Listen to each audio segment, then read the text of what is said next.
பிரசுமோட்டை சேட்டுக்கண்டி அருள்மிகு ஸ்ரீ முத்துமாரியம்பாள் திருக்கோவிலுடைய திருப்பணிகள் வரிசையிலே எம்பெருமாட்டிக்கு அழகிய ஆலயம் அமைத்து 3 சித்திரத்தேர்களையும் தன்னகத்தை கொண்டு அழகிய சப்பரதத்தோடு எழுந்தருளி வீற்றிருக்கின்ற அம்பிகையினுடைய திருப்பணி வரிசைகளிலே இவ்வாண்டு 2026ஆம் ஆண்டு எம்பெருமாட்டிக்கு ராசகோபுரம் அமைப்பதற்கான ஆரம்பகட்ட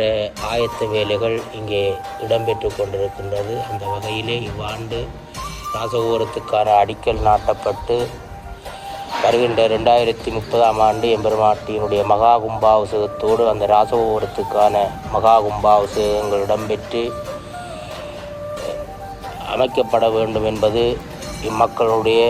பேரபாவும் அடியவர்களுடைய விருப்பத்துக்கிணங்க இவ்வாண்டு இந்த ராசகோபுர திருப்பணி வேலைகள் ஆரம்பித்து முழுமை அடைவதற்கு அனைத்து அடியவர்களும் உங்களாலான ஒத்துழைப்புக்களை எல்லாம் வழங்கி உங்களால் என்ற காணிக்கைகளையும் வாரி வழங்கி எம்பெருமாட்டியினுடைய ராசகோபுர திருப்பணி சிறப்பாக நடைபெறுவதற்கு உங்களுடைய பூர்ண ஒத்துழைப்பை வேண்டி நிற்கின்றோம்.